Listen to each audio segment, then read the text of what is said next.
God of Trash, Cultivation LitRPG, From Trash Tier to the Ultimate Trash. Book 4 complete. By author Noct. Chapter 238 to 247. Mariah came barreling down the street toward them, her fluffy skirts flapping around her. She leapt into the air and bounded to a halt right in front of Sid, spreading her arms in a big pose. Hi. You're really creepy. I've always loved the goth vibe, though.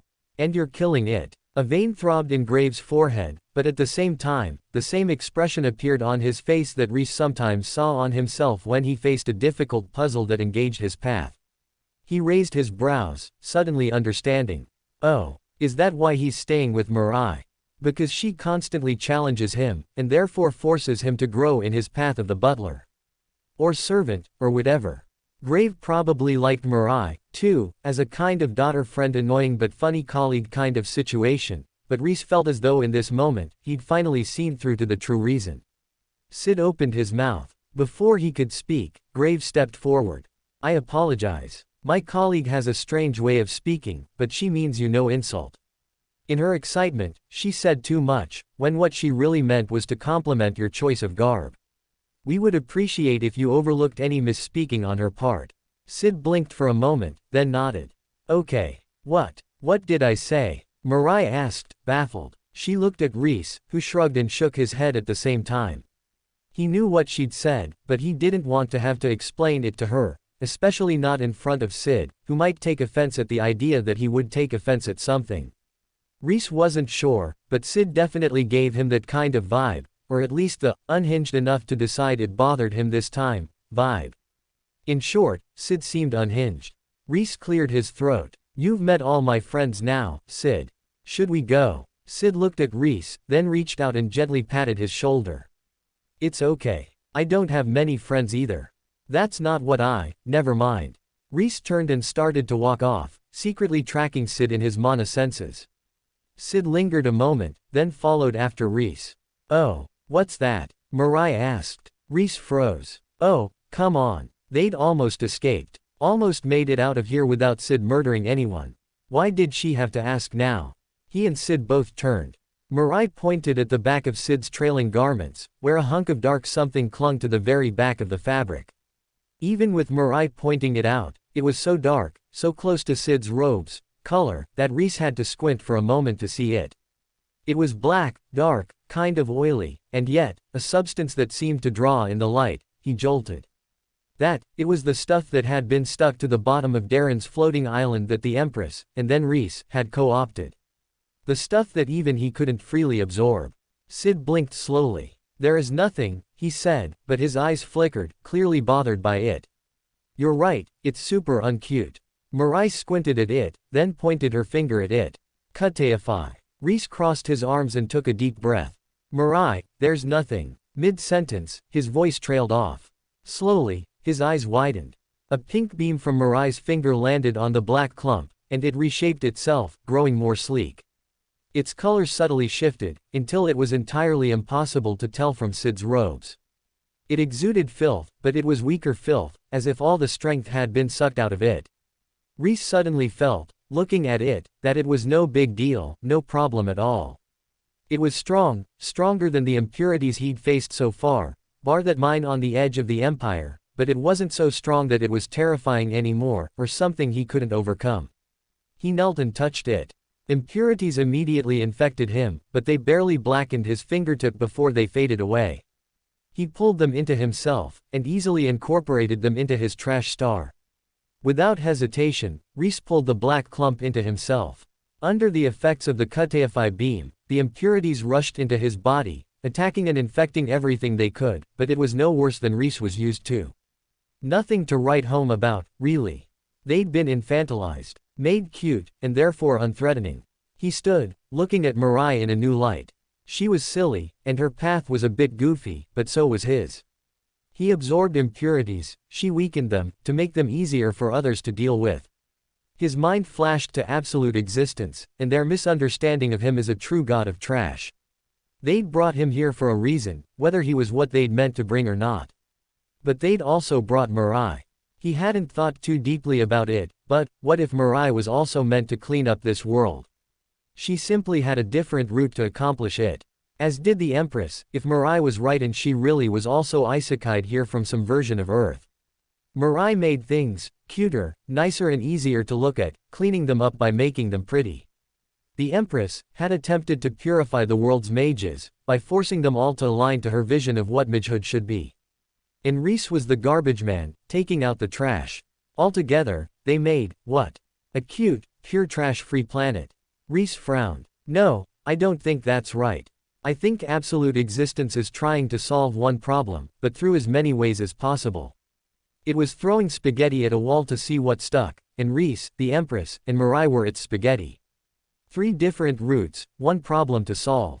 He still wasn't completely sure what that fundamental problem was. Something to do with trash, or filth, he was pretty sure of that, but what exactly was it? He got the general concept, but what was the object? Was it the black goo under the region? Was it the impure wells? Was it something deeper, something he hadn't encountered yet? Or maybe it really is just the concept of trash, he considered, or filth, or whatever it was that absolute existence was trying to get rid of. There was some unnecessary object that the higher being clearly did not want around, he just had to figure out what that was yet. Mirai fluttered her lashes at him, and he realized that he'd been staring for a bit too long. He looked away, a little embarrassed.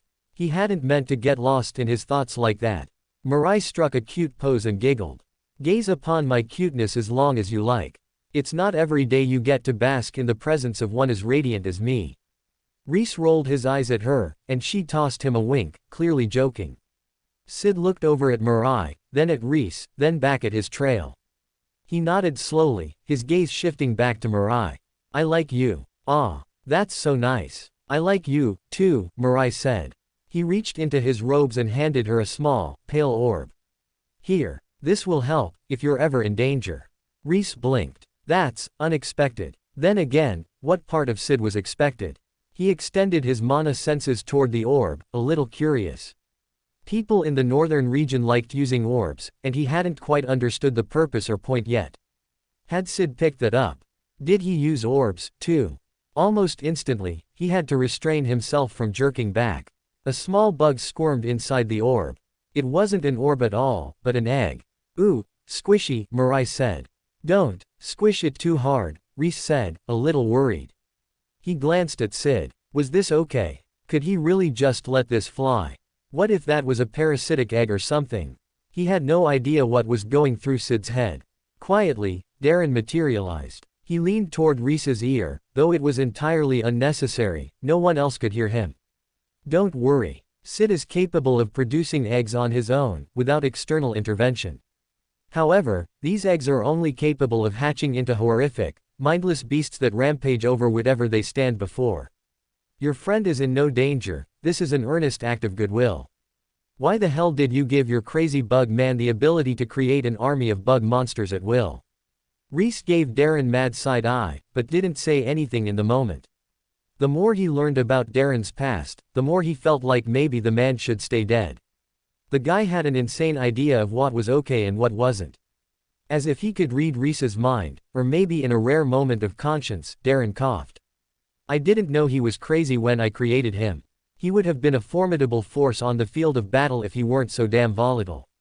Still, maybe don't give your crazy underlings the ability to build their own armies. That's how you get traitorous mid-bosses. Do you want traitorous mid-bosses, Darren? Over her shoulder, Brave coughed. Thank the elder, Mirai. Sorry. Yes, thank you. She turned to Sid and gave a quick bow. Sid smiled languidly. It was nothing. With that, he finally turned to go. Rhys found himself running to catch up as the heavy anchor who refused to dislodge suddenly pulled free and rushed ahead of him. As he caught up, Sid glanced at him. He held out an orb. Do you want one, too? No. No thanks. I'm capable of handling myself in battle, Rhys assured him. Darren said it was okay, and Graves seemed fine with letting Mirai have it, so it was probably perfectly safe, but he still didn't like the idea of carrying around a wriggling bug monster egg that might accidentally break at any moment and attack him instead. He had noticed that Darren hadn't said they wouldn't attack their casters, just that they'd attack whatever was in front of them. He'd played plenty of mediocre games where he could throw out a monster and have it fight for him, only for the monster to land backward and immediately target the only thing in its vision, aka him. Sid nodded and put the egg back in his robe. I'll find another way to thank you. Huh, oh, I appreciate it, Rhys said. Absorbing the gunk once it had been cutified was so easy he hadn't thought anything of it, but now that Sid brought it up, he had no idea how long that would have been on Sid, or if Sid would have been able to remove it. If the man could have, he probably would have, so it was probably stuck to him for quite some time. He was fortunate that, as a remnant weapon, he was strong against impurities, and Rhys could only assume, stronger against them even than Sable, who could semi-safely hide in an impure well. Otherwise, having the gunk attached to him might have been deadly, even for someone at his realm. He looked at his hand. Still, that's confirmation that I can absorb that gunk. I just need to weaken it or dilute it enough that I can begin training with it. He glanced over his shoulder, then shook his head. Bringing Mirai to see the filth just seemed like a disaster waiting to happen. He'd have to find another way to weaken it, whether through alchemy or through some twisted application of his path. What are you thinking about? Sid asked, glancing at him. A lot. You should think less. It feels better. You know, you're so right. The two of them set off across the snow, one of them dark as a blot of ink, the other rapidly fading into the snow in his patchwork fur coat. For reasons that Rhys thought were entirely reasonable, he didn't take the insane bug monster several realms higher than him through his secret teleport escape holes, but instead took him the long way back, through the ice and the snow. It wasn't as bad going back as it had been coming out, thanks in part to him knowing the route and how long it was between places, and in part to his much higher cold resistance thanks to his training on the way out. For Sid's part, the bug man didn't seem ruffled at all, even though his form-fitting robes looked like they were made of silk or some equally fine fabric, so thin they danced on the wind. Then again, he was significantly stronger than Rhys to the point that Rhys couldn't tell what realm he was, so that wasn't exactly shocking. Sid drew ahead of Rhys, walking across the snowy wasteland with an odd, gliding gait that almost made it look like he was floating, or walking with 1,000 tiny legs, one or the other. With a significant distance between them, Rhys glanced at the empty air. Hey, Darren. Yes, the remnant weapons are your, leftover products, right? Defective and such. What were the non-remnant weapons like? Sid was terrifying. Straw, in his full form, had been terrifying. If they were the defects, what were the real things like? The thought had been floating around Rhys's head, and now that Sid had created a little space between them, he was free to ask it. Defective. Who said that? Rhys looked at him. Darren shook his head. The remnant weapons aren't defects or leftovers, whatever that means. I didn't make that many living weapons. Even one is a significant investment of my mana, research efforts, materials, and so on. Remnant just refers to the fact that these are the ones who survived my fall. The ones who remained alive after the end of the battle. The Alliance said they were defects, Rhys commented. Typical propaganda. They don't want the peons to panic about my full-powered, strongest living weapons walking around the Alliance. And, think about it. Darren leaned in conspiratorially. If they survived the grand showdown with the entire Alliance and the Sword Saint, the real one, from back then, they're not the weak ones. Rhys raised his brows. He hadn't thought about it from that perspective, but now that Darren had brought it up, it made a lot of sense. If they'd survived the Alliance, the entire war, they were either ridiculously lucky, or ridiculously powerful, so strong the Alliance couldn't rout them. Or, most likely, some combination of both. They probably fled after I lost to the Sword Saint, Darren mused. I took her down with me, at least. I wasn't sure at the time, but now that I can look back, I'm glad. If she'd survived, she would have easily routed the remaining weapons. With her dead, they had a chance to escape. If the Sword Saint had survived, Bast would be stronger, because the current Sword Saint would have the teachings of the previous Sword Saint, but if she had survived, she would have killed Straw, and Bast would never have had the opportunity he did to meet the Sword Saint and learn directly from their strongest swordsman. Thus, due to her death, Bast was weaker, but due to her death, Bast was able to grow strong. If she hadn't died, he would have never met the Sword Saint. Because she died, he was unable to learn the true teachings meant to be passed down by the Sword Saints. It felt important, somehow, but Rhys couldn't quite put his finger on why. It's karma. And Ouroboros. Fate. He sighed aloud. What a twisted situation. You're telling me. Damned Alliance. Rhys glanced at him. Sid feels strong, though. At least at the same realm as the current Sword Saint. The previous Sword Saint was that much more powerful, that she could easily crush Sid and Straw. Straw hadn't been any slacker, from what little he remembered of the few moments he saw Straw's full-powered form. It was the nature of higher realm mages to crush lower realm mages, but if they were at the same realm, then surely that wouldn't be a one-sided route. Darren gave Rhys a deadpan stare. It's been hundreds of years. Rhys nodded, suddenly feeling stupid. Right. Of course. Everyone in this world could grow and become more powerful. If he'd achieved tier 4 in under a decade, surely Sid could climb from whatever tier he'd been back then, to whatever tier he was now. He could have been weak enough for the old Sword Saint, another figure he didn't have a strong understanding of the power level of, to rout him back then, and also powerful enough that he could one-shot her or at least the present Sword Saint now. Time had passed. Sid had doubtlessly trained, or at least slaughtered, since then, and consequently grown in strength. It didn't take a genius to figure that out.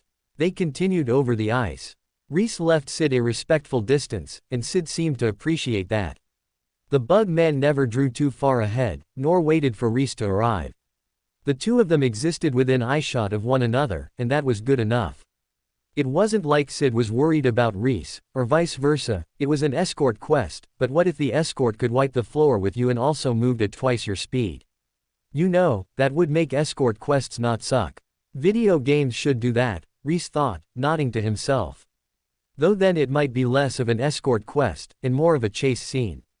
After all, there was no tension here, and nothing really for him to do but to follow along after Sid and make sure he went to the right place. If it was a video game, and he was escorting Sid, he'd just be in an elaborate walking sim. If enemies attacked, Sid would have an easier time fighting them than he would. Then again, it's not so bad to have a chill game with chill quests every now and again. It wasn't really his thing, but even an RPG, action, strategy games fan like himself could appreciate a good sim or cozy game every now and again. Up ahead, Sid stopped. He had done it a few times before, pausing for no apparent reason that Rhys could discern, but he always moved again before Rhys caught up. This time, though, he remained frozen, gazing off into the distance until Rhys drew level with him. He glanced over and nodded, then lifted a pale hand and pointed a black painted finger into the distance. The beasts gather. Rhys turned, following where he pointed. Off in the distance, so far they were almost backdrop, rolling white hills dominated the landscape. He squinted, struggling to see the beasts Sid indicated, but even his mage vision struggled to make anything out. He shook his head. I don't see them. Sid glanced at him and continued pointing. Rhys kept looking. What am I supposed to see? Sid thinks it's obvious, but what does that mean? Maybe my eyes aren't good enough, or... And then the hills moved. Rhys stared, suddenly comprehending. The hills, all of them, were the beasts. That line of rolling hills that split the world in half, completely dominating the horizon, was made up of some kind of large, furry creature. From this distance, that was about all he could make out. Large and furry, huge mounds of flesh covered in thick white fur akin to the snow itself.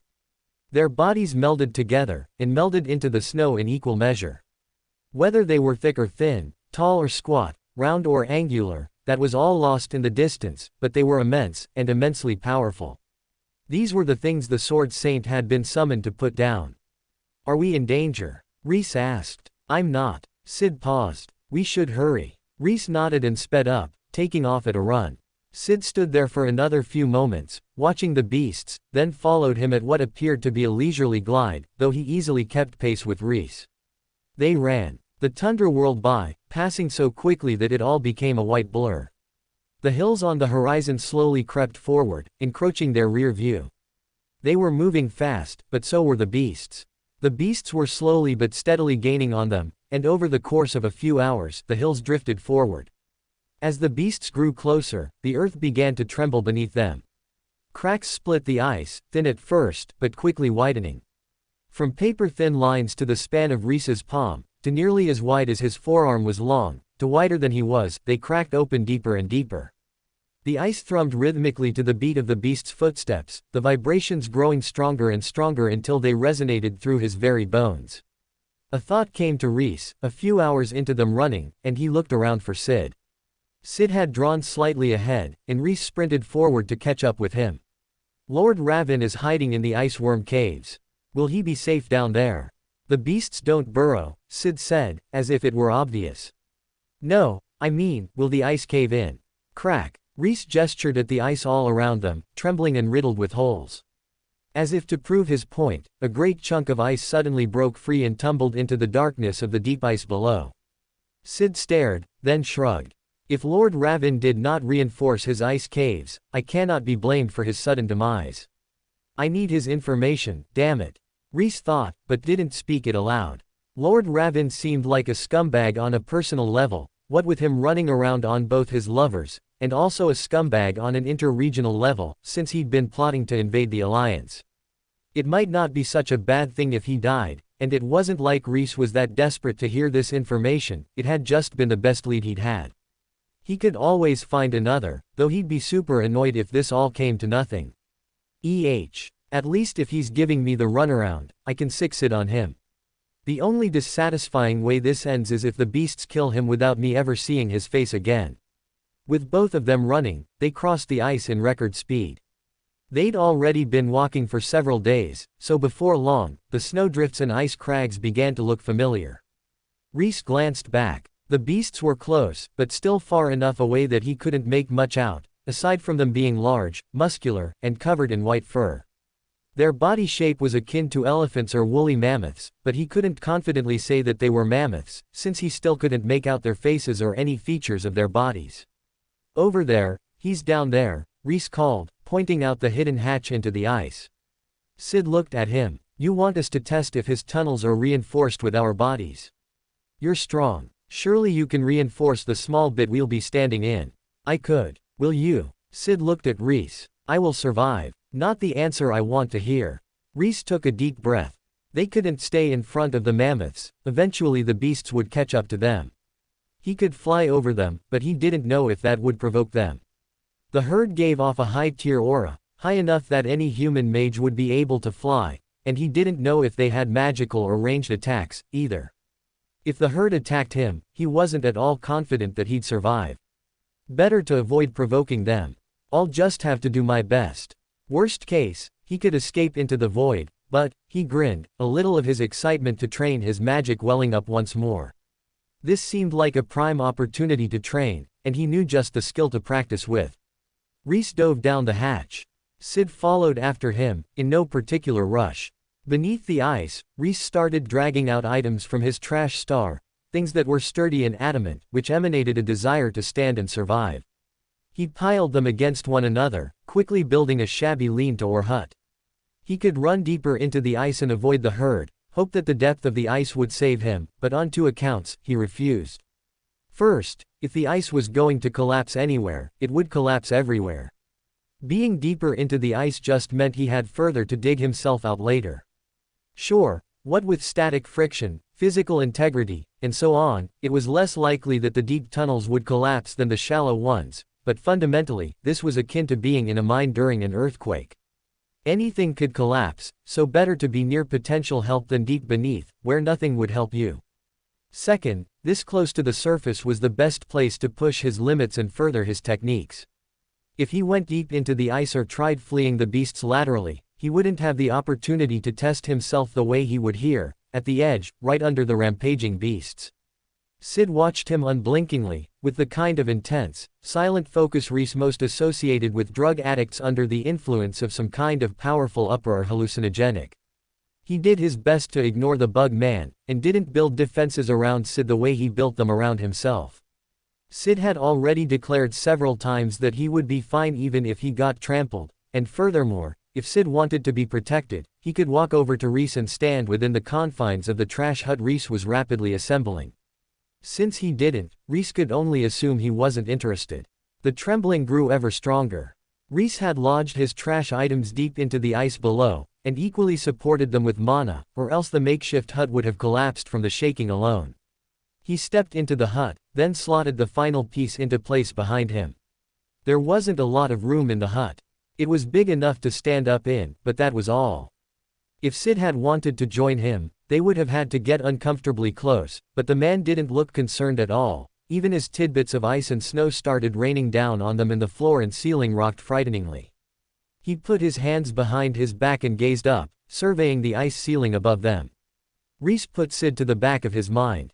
The thudding of the beasts' footsteps was so loud that it drowned out all else, as if the beasts were on top of them right this moment, though the shaking continued to intensify, indicating that they were still on their way.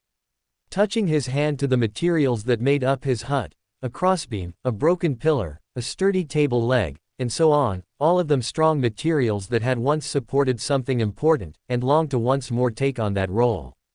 He called out to that urge within them, the desire to be strong, to support, to hold weight and take on a burden. The items responded, all singing together, instantly understanding one another's intent, because they all shared the same intent, at least as Rhys had defined it. Compared to melding intents at lower tiers, it was almost shockingly easy to meld them now, but maybe that was exactly it. He'd grown, and his skills had grown. He wasn't the same person he'd been at tier 1 or 2. Still, activating and melding intent wasn't the hard part. The hard part came next. He gazed upward, through the glowing blue light of the items, intent at the roof above. It cracked and sagged, already giving way before the beasts even reached it. Before long, it would fall and strike the top of his hut, and that was when things really got started. Louder and louder. The shaking grew stronger and stronger. Beside him, Sid continued to gaze up, until, abruptly, he met Rhys's gaze. "They're here." Instantly, the ceiling collapsed. Chunks of snow and ice fell toward Rhys's hut and Sid's head. Rhys narrowed his eyes and thrust his hand upward, willing the intent of his hut outwards, beyond the limits of the hut and toward that collapsing ceiling. This was what it had to hold. This was the new burden for these items to bear. Blue light burst from the top of his hut and stretched out across the ceiling. The light arced as it hit the ceiling, gathering into thicker tendrils that acted as support beams, while a thin net of pale blue light stretched between them.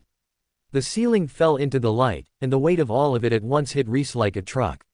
He grunted and dropped to a knee, even though it was his mana and his magic that took the hit, not his physical body. It felt like his body. It felt like the entire ceiling was pressing on his head and shoulders and pushing him down. And then the beasts hit, and he gritted his teeth as pain hammered into him. Every step was another slam against his mana, like a spike into his brain. Thousands of steps, a rush all at once, hammering down on him over and over in a horrible rhythm. Rhys coughed and spat blood. His hands trembled. His mana, or rather, the trash, tried to flow backward through his veins. He gripped it with his will and forced it to run forward, refusing to allow the technique to collapse. This wasn't going to fall. This ceiling would hold. Ba-da-dum, ba-da-dum, ba-da-dum. The beasts' hooves drummed against the ceiling. The weight of their blows pounded Rhys, breaking him down. No. Rhys took a deep breath and refocused himself. He wasn't just holding on. He had deliberately taken on this burden for this moment, this purpose. Those weren't the beatings of 1,000 destructive hooves, but the pounding of 1,000 hammers, reforging him into something stronger, denser, more powerful. Before, he'd burned his body, allowed it to get contaminated, and then reforged it from the fire. But in all that time, he'd never reforged it from this kind of pounding, heavy strikes. Reforging required both heat and the force of the strikes. Under the weight of the beast's hammering feet, he didn't collapse and burn away the way he had under his impurities, but instead, tightened. All the gaps, all the empty space, was forced out. All the places he hadn't perfectly reformed himself were destroyed and hammered away. He had been strong, but bloated. Now, he allowed the beasts to strike him over and over, and force him to become the ultimate power he could be. His body grew tighter, stronger. He stood once more, able to physically bear the weight, to the extent he bore the weight. With his body, his foundation, reforged, he steeled himself, then let the beasts' blows fall instead on his mana passages and the gunk flowing through them. Stronger, tighter, denser. His mana passages began to erode from the ferocity of the reinforced gunk, and so he applied fire, burning the weakness away, then rebuilding under the hammering strikes of the beasts' hooves. But that wasn't enough. No, there was more to be gained from this activity. Rhys roared, then bared his very core to the beast's strikes. Nothing stood between the technique and his core itself. Not his body, not his mana passages. No filters, no dampeners, nothing. The destructive, powerful blows rained directly down on his core. Normally, such an idea would be suicide. Normally, a core was a delicate thing that had to be preserved and kept safe from the world, lest it break and throw away all one's hard work. But Rhys didn't have an ordinary core. He had a trash star, and the star wasn't perfectly dense. Under the strikes from the beasts, he could see what he'd been blind to before. The gaps, the empty holes, the places where the trash stuck out of the pile or didn't fit perfectly into it. All the way down to the very heart of the trash star, there was emptiness. No, to call this pitiful heap a star was itself pathetic. To think, he'd had the hubris to consider such an imperfect, weak, hollow heap a star. It was nothing but a big burning pile of garbage, and he could do better. Rhys's eyes blazed with determination. As the beasts hammered his core, so, too, did he focus inward, compressing, pushing, shoving it down. Denser. Tighter. He took the beast's strength and directed it, deliberately slamming it into the parts of his core that were weakest and least dense. Trash shattered, twisted, broke, and his core grew denser. Over and over, over and over. The force slammed into the core and burst it open, throwing bits of trash outward. Pushing down the violent sick sensation that accompanied the break, Rhys grabbed the trash and pulled it back into his core, and forcibly pulled the broken pieces of his core inward. He had formed this core from scratch with nothing but rubbish. A little tear, a small break, that was nothing to be afraid of. He'd made it once. He could make it again, and again, and again, as many times as he needed to until it was perfect. He hammered his core again, and this time, nothing broke, not at that location, anyways. There were still weaknesses. Eyes shining, he redirected the force, once more hammering it into a weak point. Once more, his core broke. Once more, the intense sick feeling nearly overtook him, and he coughed and saw blood on the snow, felt blood running down his eyes and nose. With a manic grin, he ignored it all and forcibly pulled his core together again, only to lift the hammer that was the beast's strikes and attack his own core once again. This isn't enough. Not until it's perfect, not until there's nowhere I can strike and do damage to myself. Determined, he grabbed the beast's force again, and again, and again, until at last there was nowhere that crumbled.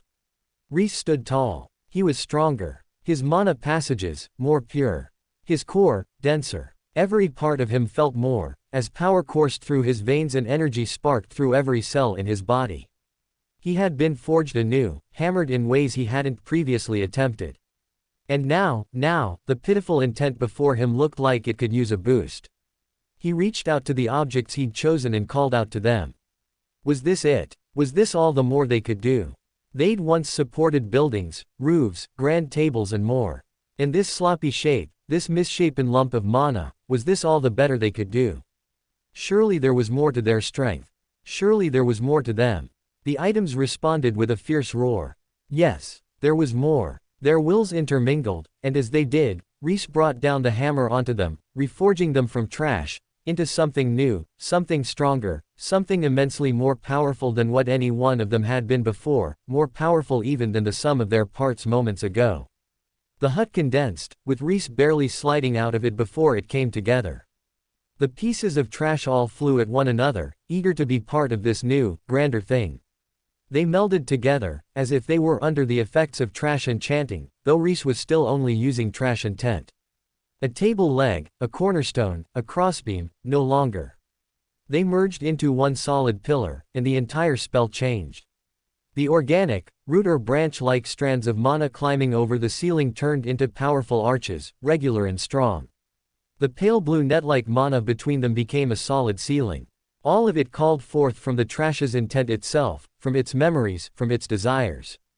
The crossbeam, the cornerstone, even the table, and everything else, all of them contributed what had made them strong, made them sturdy, allowed them to bear so much weight. Rhys's mana coursed through them, but Rhys himself was no longer part of the equation. The pillar itself held up the roof without his intervention, save his continuous application of mana.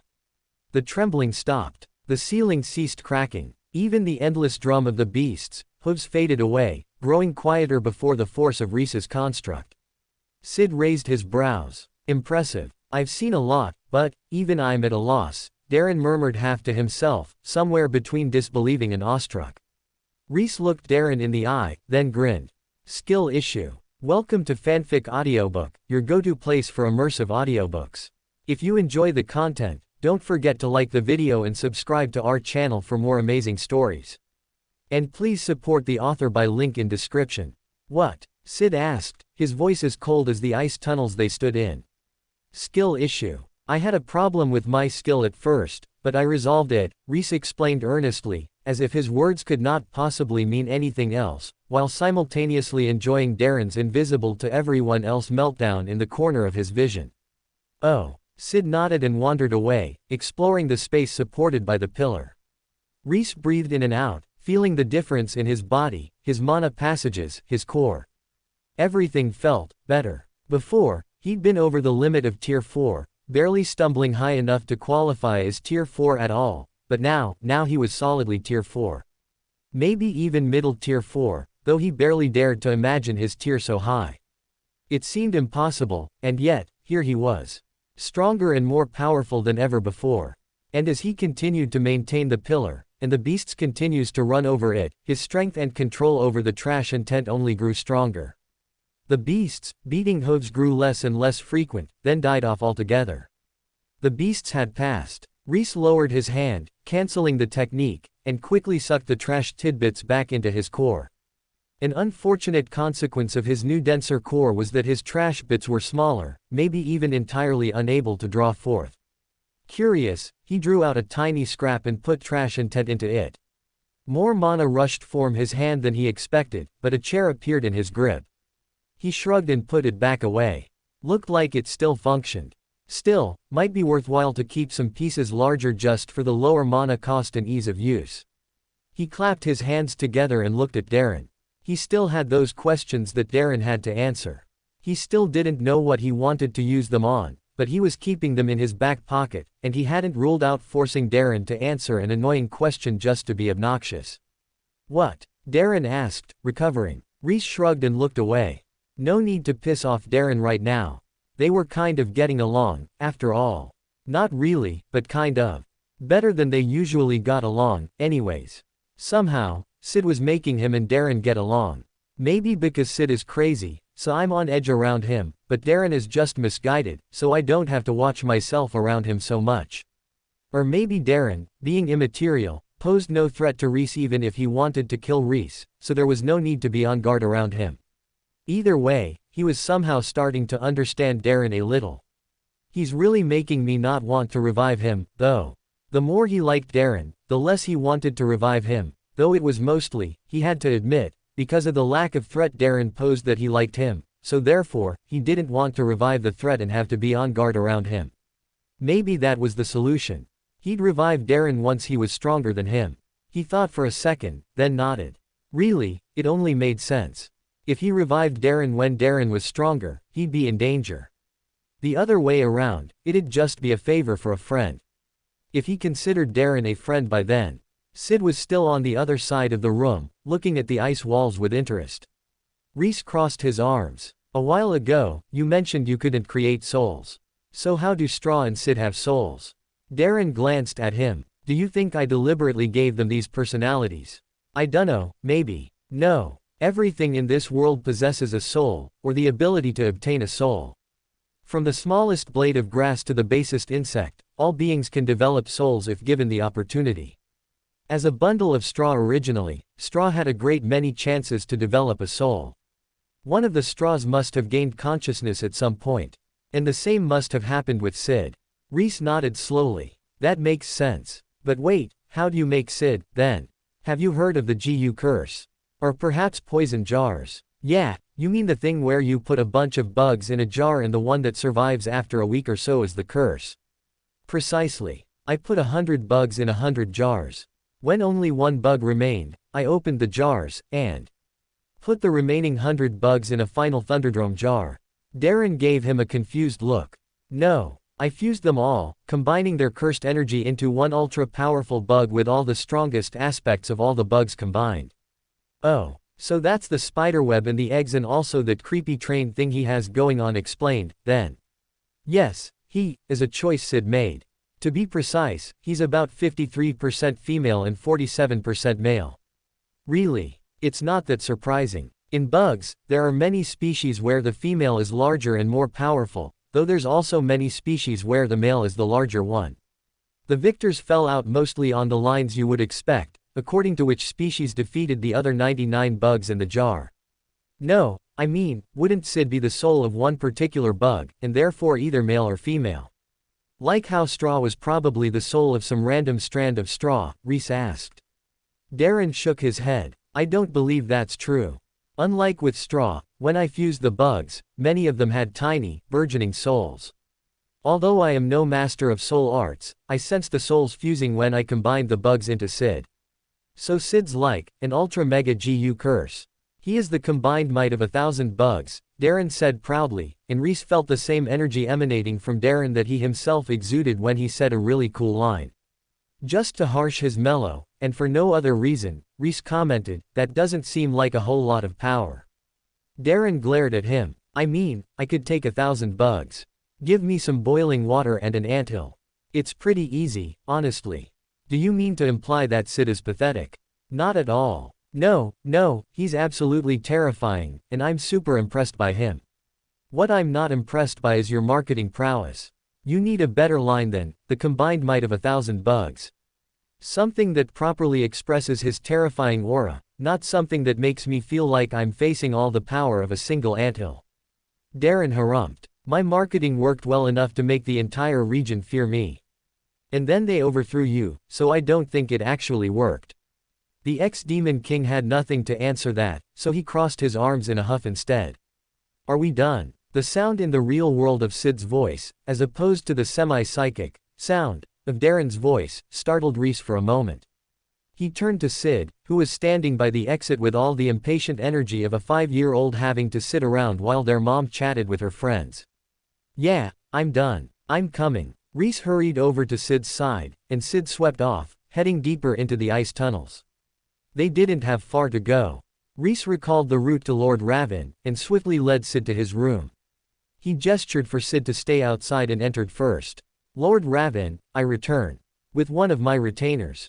Lord Ravin intoned. Rhys put his hands behind his back and lifted his chin. Without answering, he looked Lord Ravin in the eye. I really have to ask, do you want to die? Because you asked me to find 2 of your jilted lovers and also a remnant weapon. Lord Ravin shifted slightly in the chair and said nothing. Or, did you want me to die? Rhys asked, suddenly realizing something at the same time. He had asked this man to do him a favor right after killing his retainers. Maybe Lord Ravin had deliberately sent him after these people because they hated him, and were likely to attack the messenger. Lord Ravin coughed slightly, his insides jumping as he did. Rhys raised his brows. Well, there we have it. He coughed as well, a little sheepish. Well, I suppose you only have yourself to blame, because I did manage to get one of them.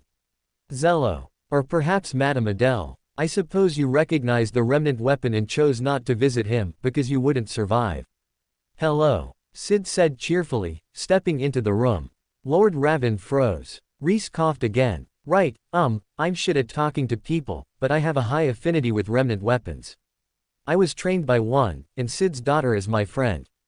Sid has a daughter. How? Lord Ravin asked, shocked.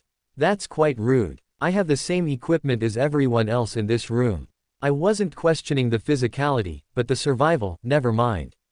Lord Ravin shifted on his throne, suddenly uncomfortable. Very good. As I asked, my good friend Sid has arrived. We're friends. Lord Ravin coughed. It seemed there was a cold going around the room, the way everyone was coughing. So, what did you want from me? Information. What did you see that day you lost the fight to the Sword Saint? Rhys asked. A woman. A woman. Lord Ravin shifted slightly, leaning his remaining chin on his remaining hand and looking Rhys dead in the eye. A woman. Were I not at my high realm, I would not have perceived her at all. She did not wish to be perceived, and seemed to assume that none of us had seen her, though in truth I simply cared not to slay a passing woman. It was only after our battle that I suspected she was gathering information for someone, but by then, I was forced to retreat. Rhys's heart went cold. He sat forward. Was she mousy-haired? Yes. And she wore glasses. Shit. No way. But there was a way. It was very possible. Mouse often vanished from his perception, and if it happened during the 3 years he was in the mines, well, the only proof he had about what she'd been doing during that time, was what she told him herself. If she was instead watching the Sword Saint and Lord Raven fight, then why had she lied to him? And did it have anything to do with how she vanished at the end of the battle against the Empire? Why do you say she was gathering information? Rhys asked. Lord Raven rolled his eyes. It was obvious. She had a recording orb. I only realized it after the fact, when I was no longer pressured by the Sword Saint, but by then it was too late to destroy it or her. A man whisked her off when the battle was done. A man. Some idiot in purple robes with a lot of self-importance. He was powerful enough that I couldn't risk attacking, in my injured state. Rhys widened his eyes. No way. Mouse is on the side of Lord Virgin. Ahem, Lord Virgil. But why? How? She didn't seem like the kind of person who wanted to control others. I mean, her whole path is about hiding. Maybe I'm mistaken, but she didn't give off power-hungry vibes. I mean, she could have hidden them, I guess, but that seems like a crazy thing to hide. And if she's hiding it, she's never slipped up even once. He frowned, thinking deeply, but couldn't make heads nor tails of it, except that it explained why Mouse had fully vanished so much around the grand attack on the Empire. He rubbed his jaw, then shook his head. Holy shit. Thanks, man. That, meant a whole lot more than I thought it would. It did. Lord Raven asked, shocked. Rhys glanced at him. Was the guy hoping to see Rhys's disappointed face when he got some worthless piece of information, or something? No, this whole thing was meant to be a win-win for Lord Raven, Rhys realized abruptly. Lord Raven got his retainer, or Rhys died, because how the hell did someone casually bring a remnant weapon back? And if Rhys made it back with one of the two human retainers by some miracle, then he'd give Rhys a piece of useless information and laugh in his face. Unfortunately for Lord Raven, Rhys had turned it into a win-win for himself, where he brought Lord Raven the insane bugman, and then also gained very useful information. He snorted to himself. Turnabout is fair play, I suppose. With a wave, he turned to go. Have fun with Sid. See ya. Stop right there. Don't you dare imagine you're getting out of this so easily, Lord Raven snarled. A force wrapped around Rhys's body and froze him in place, and Rhys gulped. Right. He's high tier. If his gambit doesn't pay off, he can always just kill me. Damn it. I should have acted disappointed. Then he would have been satisfied, and I could have gotten away safely. Rhys reached out to his impurities. He wasn't sure if it would work or not, but it was a gambit worth trying, and also kind of his default move. He took a deep breath. A wave of killing instinct burst across the room, freezing Rhys to his bones. A quiet, almost childish voice sounded out. Raven, I like that person. Rhys and Raven both froze. Slowly, they looked at Sid. You asked for me, didn't you? And he brought me. That was the deal. So why are you hurting him? He killed my retainers. Lord Raven snarled, leaving out the bit where he definitely hadn't wanted Sid to come to his side. So, I killed your retainers all the time. Lord Raven fell silent, his eyes narrowing at Rhys. Why are you blaming me for that? Rhys spread his hands at Raven. It sounds like a pretty normal thing to do, to me. You're the one being petty about it. That's right, Raven. You don't want to be petty, do you? I don't like petty people. Raven's aura flared, and at the same time, so did Sid's. Caught in the middle, Rhys suddenly found himself suffocating, unable to draw a breath against the force of their combined auras. He expressed his own aura, but was almost immediately eclipsed, both of them easily able to overwhelm his power. Holy shit, how strong are they? And then Rhys could breathe again. He stumbled, startled to be released from the hold, and looked around. Sid's aura surrounded him, keeping him safe from Lord Raven's attack. It pressed out further, threatening to overwhelm Lord Raven entirely. Enough! Lord Raven shouted. Sid retracted his aura, and so did Lord Raven. Lord Raven was sprawled on his throne, breathing hard, his face pale, while Sid stood there looking just as calm and collected as he ever did, his arms folded, black-painted fingernails resting casually on his arm. Not a single ink-black hair was out of place, a contrast to Lord Raven's suddenly bedraggled look.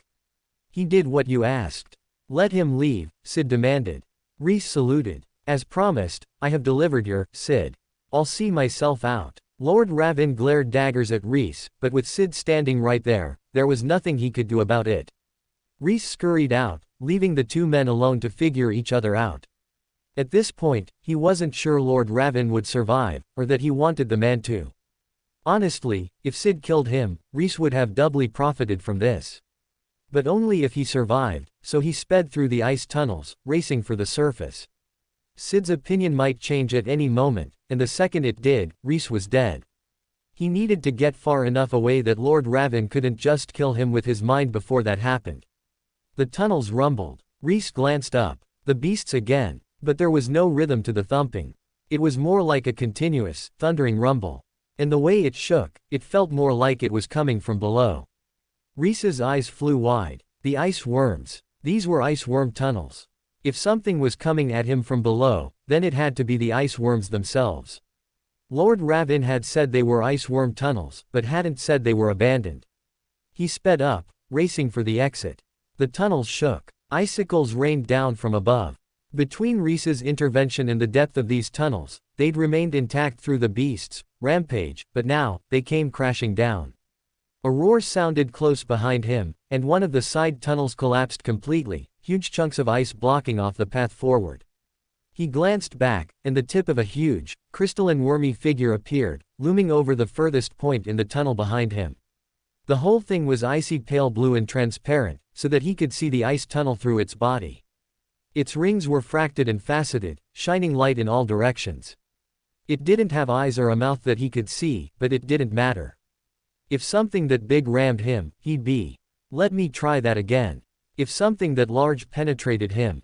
No wait, that's not better. He thought for a second, then gave up. It was big and scary, and it had an aura that told him it wasn't to be fucked with. That was enough. He didn't really need to soul search as to why his mind had gravitated toward those words. It was blunt and thick, and ribbed for her pleasure, with a rounded snout that swelled at the front. It looked more phallic than a certain double-mouthed alien's head, and that was saying something. If it was worm-colored, it would have haunted his dreams, but the crystalline tone just meant it looked more like a toy than the real deal. Still an unpleasant item to be chasing him through the tunnels, but slightly less so. He couldn't defeat the ice worm. This whole region was too high tier for him, all the beasts could thrash him. All he could do was run, fleeing the worm with all his might. The worm wriggled after him, filling the tunnel with concerning preciseness. It chased after him, roaring in rage with a mouth Rhys couldn't see. The walls shook harder, and the main tunnel collapsed in front of him. Rhys glanced left and right. There were no more side tunnels between him and the collapsed tunnel. There was no way out but through. He could slam his way through, but that would slow him down more than he could tolerate with the worm chasing after him. He wrinkled his nose. If only I had a fireball. Wait. Rhys spun his wrist and threw his hand out in front of him, connecting the burning trash star directly to his hand. A stream of hot burning trash flew forth from his palm, searing through the wall of ice. He dove forward, slipping over the freshly forged, wet tunnel. Rhys held his hand out in front of him, continuing to burn his way through, sliding on the wet, slick ice. It was like a freezing cold slip and slide, and since he barely felt temperatures at this level anymore, it was pretty fun, all told. As long as he didn't think about the thing chasing him down the narrow, slippery tunnel, he was able to enjoy it.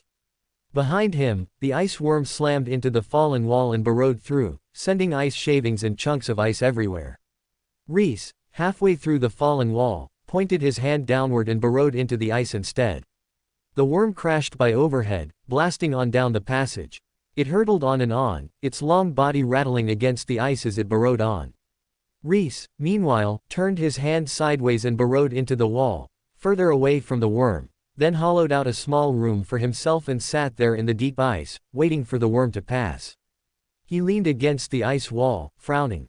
Mouse was with the enemy, or rather, the Alliance. It wasn't new, not really, now that he was thinking about it.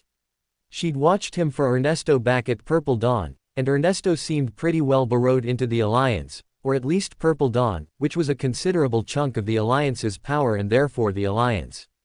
But, for Virgil, opposed to Bast, that was not that ridiculous, now that he was thinking about it. Her only interaction with Bast had been Bast knocking her out so he and Rhys could go sell potato chips. She had, at best, a neutral impression of Bast, and at worst, a negative impression. If someone she knew, or had allied with, told her to go watch Bast, she didn't have a reason to refuse. Sure, she knew he was Rhys's friend, but a friend of a friend wasn't necessarily a friend themselves. There were several times he had severely not gotten along with friends of friends in his first life, and it was incredibly awkward and uncomfortable, which only left him less inclined to like them than he already would have been. He didn't agree with it, but he could understand if Mouse herself disliked, or at least didn't feel positively toward, Bast. The real concerning part was how she'd lied to him about her years alone. Why bother, unless she had ill will? She knew he was friends with Bast and would react poorly to ill will toward Bast, but that implied that she had ill will, as opposed to just watching him for a positive or neutral third party. Though, of course, given what had happened afterward, with the Sword Saint under Virgil's influence and Bast marked by some kind of binding silence spell, maybe she had thought it was positive or neutral, discovered it was negative after the fact, and then grew afraid or ashamed of her actions. He twisted his lips. It was all too complicated. He needed to go find Mouse and ask her directly, or go challenge Virgil, face to face, and rid the world of him once and for all. Really, that was the solution to all his problems: kill Virgil. Then it wouldn't matter what Mouse had done, because Bast would be free, and Virgil would be dead. That's the thing. I just can't see Mouse deliberately or knowingly doing this kind of thing. But then again, how well did he know her? She hid. Her whole path was hiding. How well did he know her, vice the face she'd put on around him? If she didn't want him to see something, she could delete it from his active notice, and who knew? Maybe even wipe his memories. He'd never seen her alter memories, but then again, would he know if she had? Damn it. An enemy Mouse is just too damn scary. She could be next to him right now, and he wouldn't know until the dagger was already yanked out of his heart and his blood was already puddling on the floor. Or maybe he would simply die without knowing why, never having seen or perceived Mouse in any way. He'd always been better at perceiving her, but that was at lower realms.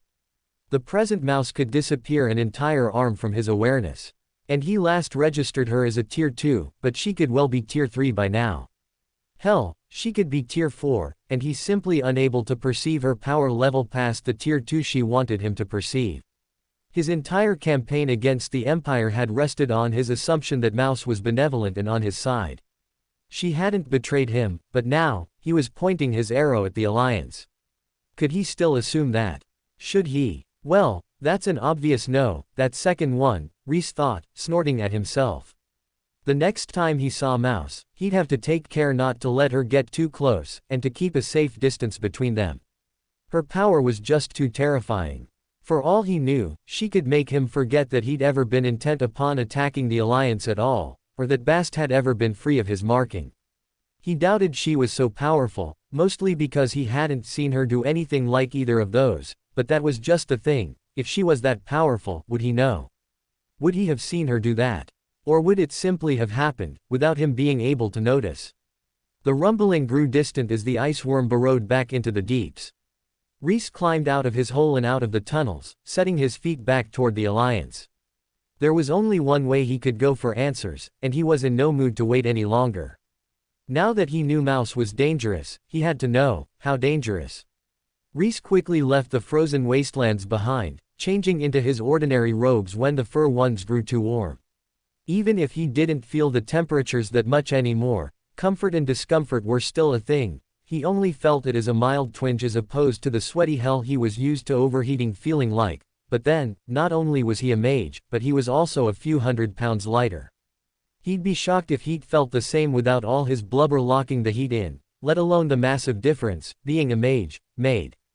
The whole time, he kept his mana senses extended. He didn't know that it would help him detect Mouse, but it certainly wouldn't hurt. Every now and again, he pulsed the cursed energy sense. It was too stressful to leave that on full blast all the time, so in deference to his mental health, he only turned it on for a few moments each time, but he didn't neglect it, either. Mouse had trained around cursed energy users, it was true, and might be aware of the possibility of a cursed energy sense in the same vein as a mana sense, but Darren had told him it was a technique he hadn't taught to any of his students. If Mouse knew of a cursed energy sense, it would be whatever Ernesto or a modern mage had invented, not Darren's cursed energy sense. Now, through convergent development, the modern mage could have stumbled upon the same principles Darren had used to develop his cursed energy sense in the first place, and developed the same technique, but at the very least, it wasn't something that would have been readily available to modern cursed energy users. In other words, while he couldn't guarantee that Mouse didn't know about cursed energy senses, he could at least be reasonably sure that the two senses, if a second version existed, were not exactly the same. At the worst, he might have a one-off shot at detecting a mouse who didn't want to be detected, and at the best, he would have an ace in the hole mouse detector to prevent her from getting the jump on him. As for her more subtle abilities, vanishing things from his past and limbs from his body, he had no idea how he was going to handle those. His best bet right now was to sense Mouse before she got close enough to use her techniques, though that did assume that he could sense her before she got that close. Rhys grimaced. Damn it, Mouse. I didn't want to be your enemy. Not only was she terrifying in a way few other mages he'd encountered were, but he'd also liked her as a person. Maybe even, hoped there might be something more between them. To find out she'd been feeding information to the enemy this whole time. He rubbed his face. No. I can't think of it that way. Virgil hadn't been the enemy until after the Empress battle. They had technically been on the Alliance's side until the very last moment, which meant Mouse had been feeding information to their allies. He would still have preferred that she told him about it, rather than doing it behind his back, but he had to admit that he wasn't shocked. Mouse, doing something in secret. That never happened. All the S. The amount of time he knew what Mouse was doing was notably less than the time he spent not knowing what she was doing. She could have been doing anything.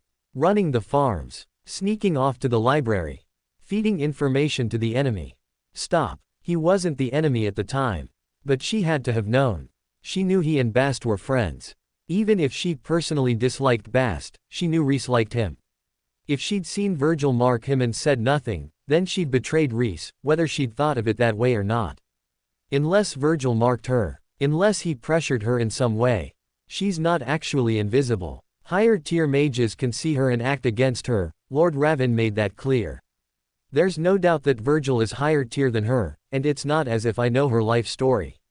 He could have any kind of leverage to force her to act against me. A mean little voice at the back of his mind muttered, or she just betrayed you, idiot. You were a fool for trusting anyone. This life is no different. It's every man for himself, just like the first time around. Rhys took a deep breath, forcibly stifling that voice. It wasn't correct. It was just his fears and anxieties, spiking because of the curse technique. That voice was just a small part of him. It didn't own him. It wasn't all of him. Just a small piece. He had to believe in Mouse. She'd never acted against him, not intentionally. She must have made a mistake, or something like that. He had to believe in her good-heartedness. After all, everyone made mistakes. Everyone had those days, in the words of one of the greatest pop divas of all time who also liked to swap between a blonde and brunette wig a lot. I need to find Mouse and ask her what happened. Until I hear it from her own lips, I won't believe anything else I hear. Lord Ravin actively hated him, after all. He really doubted the man Rhys knew Mouse, especially since Lord Ravin hadn't even known Mouse's name, but who knew? High-level mages were dangerous. Moreover, he had no clue what Lord Ravin's path was. Maybe the man could see fate, and he knew that Rhys and the woman he'd seen were connected. Or maybe his path had to do with radish farming, and Rhys was insane. Either way, I highly doubt his path is radish farming. Still, it was a valid point. Trying to double-guess Lord Ravin's path and assume that he might know Mouse's connection to Rhys thanks to some obscure path he didn't even know existed was insane. It was better to assume that Lord Ravin didn't know, and simply leave open the small possibility that there was something like that going on. The small possibility. Currently, he still looked like Justin Rockstar, but he had gone around asking lots of questions with that face, and besides, Marion Grave had noticed him, though he suspected Grave's path of the servant or whatever had helped clue him in, and admittedly, he wasn't exactly hiding his aura up in the northern wastelands where no one knew him anyways, so he needed a new face. And new clothes, but since he'd just shredded all the trash in his star, he either needed to visit a dump, or go to a store and buy things for once in his second life. He opened his storage ring he kept specifically for coins and looked at his wealth, then paused. The last time I bought clothes at a proper store, Bast and I were separated and Straw got attacked. And then, when he bought clothes in the market, he'd ended up meeting Laurent, which wasn't necessarily a bad omen, but it was definitely an omen. Every time he bought clothes, something strange happened. But when he made clothes, nothing in particular happened. He could make clothes all he wanted, and no bad or good things occurred immediately afterwards. Making clothes was the safe route. All he needed was a garbage dump. Rhys climbed up to the top of the nearest tall tree and perched at the very tip of its crown, lifting a hand to his brow. There were a few mountains around, and true to form, he spied a few small mage schools perched atop them. None of them seemed particularly prestigious, and none were particularly large, so after a moment or two, Rhys picked the biggest, strongest feeling one and ran toward it. As he approached, he suppressed his tear to the Tier 2 level to prevent anyone from paying too much attention to himself, then circled around to the back, toward where he sensed the trash heap. Climbing the mountain and closing the distance took him so little time and effort that it wasn't worth mentioning. After all his reforgings, his body was powerful even without his trash star burning at full power. He didn't need to use mana to hurtle up to the top of the mountain at breakneck speed. The school had a minor barrier around it, which he barely had to put forth effort to get past. He pulled the pillar materials out of his trash star and activated the pillar again. The ceiling of force spread out, creating a kind of umbrella effect and lifting the edge of the barrier, and Rhys slid underneath his umbrella, then deactivated his pillar and drew it back into his trash star. The garbage heap was right up against the edge of the barrier. Honestly, he was a little surprised it was on the inside of the barrier, but then, maybe they were worried about crows or something, pests, flies and the such infesting their garbage heap. He wouldn't worry about such a thing, but some mages were prissy about the idea of a fly-covered, reeking garbage pit sitting out in the open for anyone to walk by and see. He walked the pit, sucking up all the garbage. This time, he sorted it into more and less useful garbage, crushing the less useful garbage into the density that was now standard for his trash star, while keeping the more useful stuff floating loose and whole around the star. The natural gravity of the star would naturally crush it after a while, but for now, he could keep it free. Instead of putting it into the trash star at all, he kept the ruined clothes and rare swaths of cloth he found abandoned and filthy in the depths of the pit apart, and idly sucked the impurities and filth out of them as he walked. When he was done, Rhys stood back and admired his good work. The pit was now, not sparkling clean, but at least empty. Not even a wrinkled wrapper or stray piece of straw remained. He nodded, deeply pleased with his job. Not a single piece of trash or filth would escape him. He was the trash man, and he'd come to take his due. Hell yeah, I'm so cool. Rhys walked away, heading into a nearby stream to wash the cloth. After all, sucking out all the filth and impurities didn't always remove the scent, and some of the clothes had deep stains that even his impurity sucking couldn't remove. Or rather, the very threads of the fabric had taken on a new color thanks to the length of time and the ferocity of the stain, and though he could remove it through his present means and capability of thoroughness, he would risk sucking out the dye as well and rendering all the fabric pure white. It sounds like good training, a part of him whispered, and he had to agree, but first, he wanted to change his face, and he might as well make the job a little easier, so he headed toward the sound of tinkling water. The stream was slender and narrow here, but continued upstream, growing thicker as it went.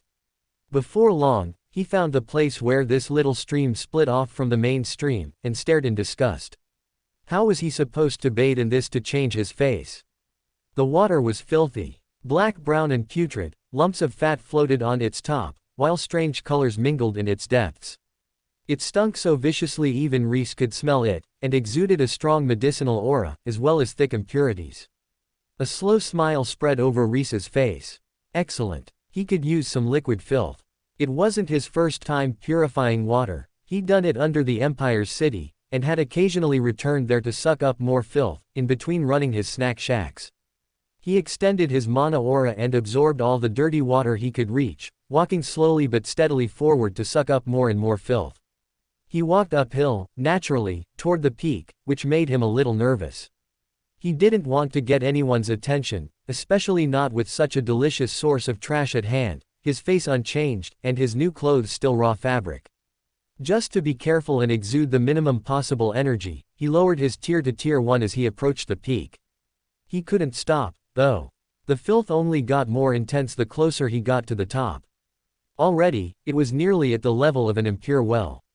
The filth had sunk into the stream bed and the earth around the stream, too, which Rhys naturally sucked up, cleaned, then spat back out as he went. though it was a bit of a running on a treadmill task. If he let up on absorbing the stream's filth for a second, it immediately began flowing downhill and undoing the work he'd done. He was happy to absorb it, but the further he went, the more he began to wonder if there was an end to it at all. His capacity for trash was immense, but this stream was borderline endless, and it just kept getting wider and wider. Already, it was nearly as wide as he was tall, and in all defiance of common sense and the way streams functioned, it looked to only be getting wider. Even with all the baby streams splitting off to his left and right as he continued to climb, which, walking uphill as he was, joined into the main stream, it was still ridiculous. Unless, a little voice whispered, someone deliberately split the stream 1,000 times to dilute this filth as much as possible, so their neighbor schools wouldn't notice their filth. Rhys raised his brows for a moment, considering the possibility, then shook his head. Hopefully he wouldn't run into anyone up here, because if that was the case, then whatever grandmaster or schoolmaster had done this, likely wouldn't take kindly to someone who wasn't supposed to be here knowing all about their secret pollution stream. But if he was just the filth fairy, and spirited away their problem, then ran before anyone saw him, he totally circumvented that problem. It sounded like a far better solution to him. He could also, he supposed, contact the sect and get their permission to clean the stream, but 1, that was talking to people and people were scary, and 2, that sounded slow, annoying, and like a sure way to get bound up in politics and red tape, if his original world was any example. Better to act and ask forgiveness later in cases like these. After all, if he went and asked someone for permission, they wouldn't know how capable he was. They might be afraid he'd mess up, and say no as a result. Or worse, they might require higher or different approval, from someone who was out of office for the next 3 months, who got back only to discover that he needed approval from someone else entirely, oh, and he's on paternity leave.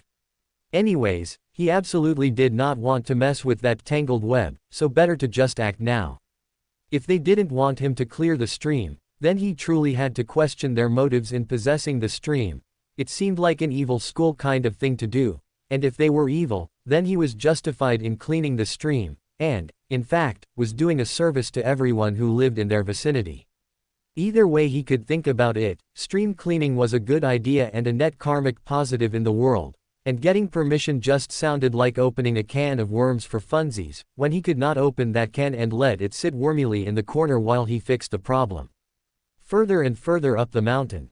He started to reach the peak. Already, he could see the sky through the trees, instead of a wall of earth looming endlessly before him. The filth got even more intense, and Rhys began to jog, hurrying toward the source. He could sense it now, a great black spot throbbing in the near distance, oozing pestilence outward like an aura. Even if he hadn't recently sensitized his mana senses, he could have sensed it by now. It was practically physical. He had to wind down pulsing his cursed senses, because the negative mental effect surged as he got closer, in equal measure to the power of the filth aura. Still, he was pretty sure he would be able to sense Mouse if she was around this thing. The filth aura was so strong that he sensed the trees and rocks within it as empty spaces where there wasn't as much filth. This whole area resonated strongly with his path, maybe more than any other place he'd stepped within so far. This close to the source of filth, the ground beneath his feet was muddy, with an oily sheen to the mud and bits of garbage snarled amidst the dead undergrowth. Black gunk covered the once thriving undergrowth and crept up the trunks of trees. Low-growing bushes' leaves, likewise, were coated in the thick goo, and the bushes struggled to survive if they weren't already dead. The air began to darken around him, and little droplets of garbage struck his skin as he walked. They hissed and spat as they struck his skin, which just encouraged him to walk forward faster, so that he could coat as much of his skin as possible in the droplets to continue to strengthen his skin. He took off his shirt, baring his torso to the mist, then looked around and quickly stripped down to nothing, storing his clothes and the fresh fabric alike in his storage ring. No point dirtying them. Besides, if he was going to use this as training, then hiding his most delicate skin would only disservice himself. This was an opportunity to harden his entire external organ, his largest organ, and the one most often damaged. If he avoided training the most vital regions, then he'd harmed himself rather than strengthening himself. His enemies wouldn't hesitate to hit at his weak spots, so if they were in the most obvious places, he'd simply opened himself up to future harm. Besides, this was a stream. He'd meant to bathe. If anyone disturbed him, he could simply use that as an excuse. Though if he met anyone here, in the pit of filth and hideous impurities that even he struggled to absorb, hell, he should probably ask them to be his apprentice, because damn, that was some serious talent for impurities. At last, he saw it, the headwaters of the stream, and also the source of the impurities. A large black stone was pierced through the source of the stream, a monolith about half as tall as he was. It sucked up the light, so that his eyes almost perceived it as a hole, rather than a stone, and it exuded a strong, but strangely familiar aura of impurity that. His eyes widened. That was it. That was it, wasn't it? It was the stuff. The black stuff stuck to the bottom of his secret realm in the void. The stuff Darren had struggled to comprehend. The stuff that even he couldn't absorb without harm. The difference between the other stuff and this pillar was that this pillar seemed activated, somehow. As if it had been awakened and its filth drawn out, whereas the rest of it had been inert, sleeping on the underside of the secret realm, or, more recently, on the end of Sid's train. So how do I absorb it? Rhys put his hand on his chin, considering it. This close to the pillar, his skin burned away just from proximity, going raw, then healing, going raw, then healing in waves, and growing stronger each time as he regenerated it while propping up the places it had lost out to the toxic mist the first time. He continued to suck in as much filth as he could from his surroundings, but it was a constant battle. Rhys couldn't afford to absorb the extra filth caked into the ground and trees as well. His hands were full just absorbing what the pillar gave off every second. Something like absorbing the pillar was beyond his capacity. For a long time, Rhys stood there. After a while, when his skin remained whole for some time, he turned around so the mist hit him from behind. When his back's skin also began to remain whole, he clothed himself again and sat down cross-legged in the dark aura. Focusing his mind, he thought about nothing but the task at hand, the black pillar, and how to absorb it. He'd only successfully absorbed the black gunk once, and it was thanks to Mirai's Cultivation technique. Mirai wasn't here, and even if she was, she'd have died long before she could have successfully approached this pillar. Rhys wasn't confident that he could perfectly absorb the mist enough to keep another person safe and alive all the way to stand this close to it, and not only that, but Mirai was significantly weaker than him. It made her feat all the more impressive, but on the other hand, it meant it was even less likely she'd survive the approach. Of course, she wasn't here, so that was neither here nor there. The important question was, how did she weaken the black goo enough that Rhys had been able to absorb it? What had she done to lessen its strength and vitriol? All he had to go on was the name, but it was a powerful hint. Cultivation. To make things cute. It wasn't a real word, but it wasn't hard to guess the meaning. Her technique was a beam that made things cuter, but what did that mean? Specifically, what did that do? At a low level, what had she accomplished with that? Made it cuter. Cute things were soft, cuddly, pretty, and generally non-threatening. That last one was the most important, non-threatening. She had pointed at something threatening and made it non-threatening. It was a terrifying, reality-warping power that was beyond anything Rhys could do, but that was because it was tied to her path. It was like how Mouse could vanish completely, but Rhys couldn't, despite him being a higher tier. It wasn't his path, but it was hers. Or, is that true?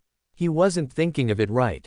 It wasn't that she'd made it cute, or rather, that wasn't the important part. The important part was that she'd pointed at something and forced it to conform with her path. To bend to her will, to transform to better fit her vision of the world.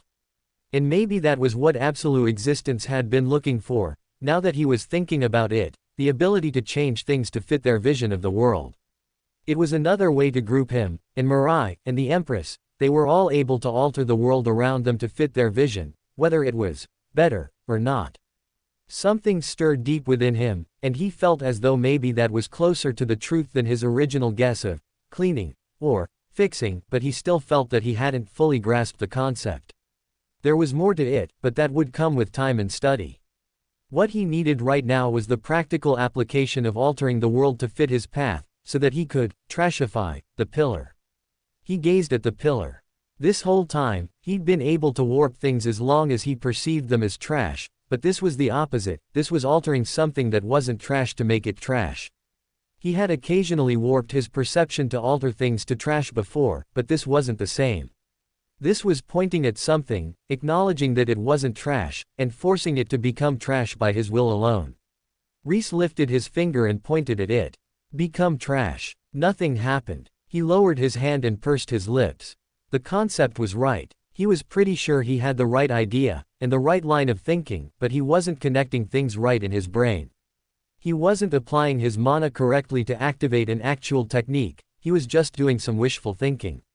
What am I missing? He sat there before the pillar and absorbed the toxic mist the way other mages sat in a mana well and absorbed mana, soaking it in for hours, then days. No one came by to disturb him, but that wasn't surprising. Even if they knew about this place, even if they'd created it, it would be too toxic for anyone but Rhys to approach. He absorbed nearly all of the mist, but not all, and nearly all of the gunk flowing from the stone pillar, but not all, and plenty of gunk still coated the surroundings, since he couldn't spare time to suck that up as well, with the mist overwhelming him as it was. His whole world became the pillar, the mist, and the filth around him. With his eyes closed, he could only see through his magical senses, and slowly, he retracted those, relying on his nascent filth sense only. The filth stood out in neon, while the rest of the world was empty space. The intricacies of how the filth pattered over the trees, surfaces was infinitely visible to him, how it settled in droplets on leaves, tracing their shape like a net of mist. There was beauty in the filth, at its smallest size. Although it looked pestilent to his ordinary eyes, the tiny black droplets appeared like dark due to his filth sense. He wanted to touch it, but he knew that was a bit of a bad idea. The mist was strong enough, let alone the condensed dew that had been sitting there for a while, getting more and more condensed as it evaporated under the sun. If leaving water in a hole in a ground could create strong acid after long enough, then what was already hideous filth surely wouldn't get better by getting sun-treated. I need to make this trash. It isn't trash right now, but simply filth. What I need, is to transform it into trash. A beam would be super nice, but I'll take anything, quite honestly. Even if he had to sit there and think about it every time, anything that let him turn things into trash, or at least make them more trashy, would be a massive boon. Mirai was only tier 2. A fallen once tier 3, but still tier 2 to 3. He was tier 4. There was no power boundary keeping him from accomplishing it, just a barrier of comprehension. If he sat here and put his mind to it, he could accomplish the same thing as Mirai, probably. It wasn't as if cuteness was more aligned with beams, was it? No, wait, it totally is. He wasn't the biggest magical girl fan, but how could anyone not know about the beams associated with magical girls? And what, he might ask, was cuter than a magical girl? There was hardly a magical girl out there who didn't shoot beams out of her scepter, her tiara, her bracelet, the list went on. Mirai clearly knew about Japanese media, her name was proof enough, so she would also have the mental association of magical girls, aka the original emissaries of cuteness, with beams. Hell, for all he knew, there was a magical girl who had a Kuteifi beam. Well, that's okay. I don't need a beam. I just need the ability to make things trashy. A touch, a beam, an aura, it didn't matter. He was really after the end result, and wasn't particularly married into how he got there. He gazed at the pillar. The pillar. It loomed large, growing huge in his eyes. He immersed himself in it, blocking out all else. Trash. It was trash. It was trash. Rhys broke out of the loop and sighed, a little annoyed. The self-hypnosis wasn't not working, but it wasn't working either. He could sit here and do it eventually, but it wasn't a general-purpose skill. He'd have to convince himself every individual piece of trash was, well, trash, and he kind of could already do that. There were limits, but it was generally possible, if he spent enough time. He didn't want that, he wanted something more. That's the problem. I just want more. I need to define the more. Something to turn things into trash. Like a beam, or... Wait, am I coming at this from the wrong angle? It was easy to make things trash. All he, or anyone, had to do, was throw them away. It didn't matter if it was in perfect shape or totally destroyed, once it was thrown out, it was dirty and trash. No one would eat food out of the garbage can, even if he showed them himself putting the food in a clean, safe, plastic bag, and he hadn't touched it at all beforehand. The second it was in the trash can, it was filthy, dirty trash, and there was no more redeeming it. Against all logic and reality, it was untouchable. He reached into his storage ring and drew out a void trash can. Protecting it with his aura, he approached the pillar. The pillar oozed darkness and filth, trying to corrode everything it touched. Rhys absorbed as much as he could, but even then, he ended up having to spend nearly an equal amount of energy protecting the garbage can as absorbing the filth. He set it down beside the pillar, then pushed the pillar into the garbage can. Almost instantly, his hands and the can both turned pitch black. He pulled the impurities from his hands with all his might, and managed to draw them powerfully that he didn't need to sever his hands, but the garbage can was ruined. Even before the pillar had hit the void netting and had a chance to be sucked through into the void, the material of the garbage can crumbled, and the pillar hit the ground. But it was different. Trashier. There was nothing visually different about it, but in his filth sense and mana senses, he could perceive the difference. It almost felt more like it belonged to him now. He could feel that he had domain over it, whereas before, it had simply been a filthy thing, but not trash. To some extent, he'd been able to clean/save his hands because it had become trash shortly thereafter, and he'd gained a greater ability to influence it. It was still too dense to absorb immediately, but he could slowly gain ground on it. First the ground, then the mist, then the pillar itself, slowly eroding its control over the area until it all belonged to him. His trash star churned, growing larger and denser, and hotter to match, so hot that Rhys began to sweat and his core walls trembled. He didn't shy away, though, but welcomed the heat. Whatever burned and scorched away under this heat was never good enough in the first place. At this point, it was a familiar process, and his core walls rapidly reformed stronger and more heat-resistant than before.